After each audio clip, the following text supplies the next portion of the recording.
the major Main case topic. now, which is the Westpac case. Yeah, Chandler and Westpac. Okay, so Chandler and Westpac, this is the case where I think that DP Roberts mixed the streams, to quote Ghostbusters. I think there is a legal flaw that sits in the middle of this, but talk about the facts for a bit and then let's come back and talk about what the law is. Yeah, so this was a employee who worked remotely, and she was able to do that for a long period of time. She wanted to continue it because she had 2 6-year-old children and she needed it to be able to pick them up from and drop them off from school. Westpac said... And there was a change in her family circumstance because her husband couldn't do it. Yeah, so it really was just on her to do it. Yep. And Westpac basically just said, nope, we've got a hybrid working policy where you have to spend some of the time in the office. We don't believe that you're going to be able to work productively, so no. So there's a couple of interesting things for her. There were reasons which don't fall within what the section says, but there is a past history of accommodating it where there wasn't the same need in any event. Yeah, and there was no consultation or anything. So no consultation, no examination of business needs. And they didn't put that in the writing, which is a requirement. Yeah, so they lost. But in the middle of what the Deputy President said, his view was you could take into consideration matters that fell outside the section to determine it. I don't think that's what the law is at all. What I think is they're caught on the basis of saying, I didn't put up sufficient business reasons and I've already done it in the past. I can't really complain. So I think what's happened is there is what lawyers would call obiter, which is not a precedent, but argument that suggests that you can agitate issues that are broader than the clause under the Fair Work Act.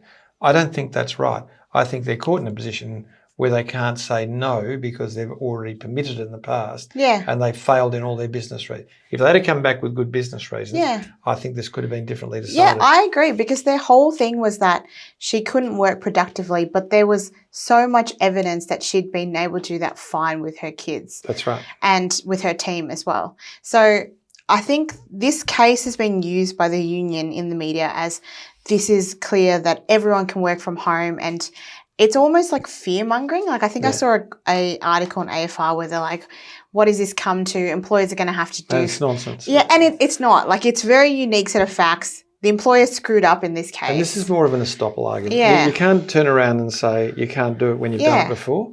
So they're not really looking at the facts of whether it was a proper need from her. Yeah. They're saying she's raised it and you haven't dealt with your onus of managing. Had they come back with an reasonable alternative, this might have been very different. I would have been. So look, I think it's worth us breaking it apart and showing, look, there are some problems, I think, in the decision, but overwhelmingly, if that part of the decision were to be followed in any other court, it would never make it through the federal court. Yeah, so that's my view. Let's go over the case study. Yep. Noel was a FIFO plumber who worked in Western Australia. His wife Joan worked in Melbourne at Watts Accounting Service. They had 3 children aged 11, 8 and 5.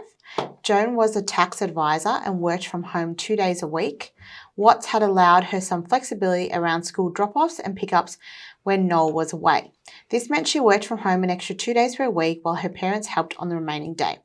However, Joan found managing the children increasingly difficult when Noel was away, both practically and emotionally. The children were more unsettled and she was feeling the strain. Joan's role involved direct client contact and mentoring junior accountants. It had been noticed that when she was not in the office, team performance dropped and billable hours declined. Her manager, Bud, observed that Joan had become tense, irritable and anxious at work. Her performance had declined over the past year, a period that coincided with Noel starting his FIFO job 15 months earlier. Joan then requested a flexible work arrangement to work from home whenever Noel was away. Watts refused the request on business grounds, noting that Joan lived close to her extended family and had previously spoken about how supportive her parents were. They lived just 2 blocks away. After the refusal, Joan provided a medical certificate saying that her children required her care when Noel was away and took carer's leave for which she had more than 100 days accrued. After 90 days, her employment was terminated, relying on her own medical certificate as evidence that she was unable to perform her role.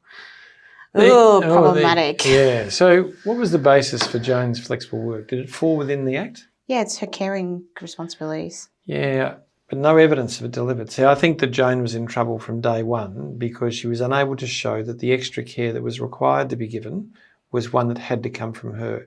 Well, she said, but Noel was away. Yeah. So I think it would have been they had to put that to her. That's exactly right. Yeah. So they'd have to question it, not just be like, no. But that's her vulnerability, that it may, without proper evidence of it, it may fall outside. So this is the DP Roberts issue. It may fall outside the provisions of the Act, but it would be a dumb thing to do, okay? But let's go on to the next question. What were the business reasons for refusal and were they defensible? Well, there is a defence, but the issue is what was the alternative that could have been offered? So the business defence was good. When you're away, and if you're away too much, performance falls off, you're a mentor, you need to be present, you need to have client contact. So there are times when you need to be at work. But they didn't address that by providing an alternative. They simply said no.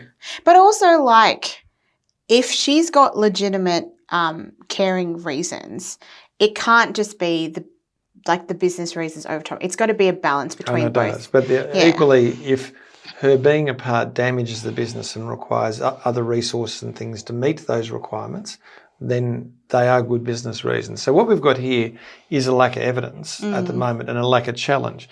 But there is pretty good business reasons that could be articulated if the right inquiries and consultation occurred. Can a medical certificate be challenged, and if so, how? Well, it would depend on what it said, but you'd need to ask for more details about what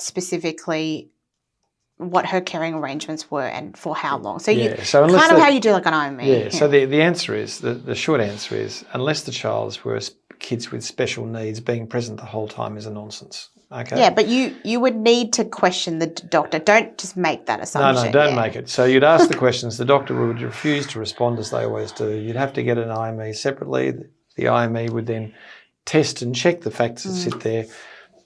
Then you would be in a position to make a move if needs be. But I thought my question 4 was a fun question because most people would say, yes, you could. Was the termination of her employment lawful? On what? No, you can't. Without doing the background steps. Well, no, you can't anyway because she's still got. It's a right to take it's a breach of general protections. Yeah, it's a temporary absence. So temporary absence provisions say 90 days, all right, or until such time as you've used all your leave up. So you would still be a general protections breach by terminating at this stage, even if what you thought was right, because she still has personal leave up her sleeve. You have to wait for it after all the personal leave is used, whether that's 150 days. The day after that, you can then get around the general protections thing. But you're also terminating her for exercising her workplace life to take carer's leave. I know there's a and lot also, of things. I'm just getting it's clearly linked to the flexible work request. I think they would lose. No, they would definitely lose. I'm just trying to say at the 90-day period, people feel, oh, well, the temporary absence provision's gone, and I just want to make it clear it's not. No. But if at that stage you had compelling evidence that the carer's responsibilities were such that no reasonable adjustment could be made and she's not going to be present at work, you've got the foundation of Toyota and Sturgiosis, you go through the 3-step process. You could, but it's got to be after the personal leave has been utilised. You can't do it otherwise, or it's a clean general protections claim against you. Yep. So there you go. That's it for this. We've had fun doing the law together. We didn't talk before we came in today, which is probably pretty obvious because we've disagreed on everything. But nonetheless, it's been a really interesting time, and thank you for watching. So Give thumbs us a up. thumbs up. Bye. Cheers. Bye-bye.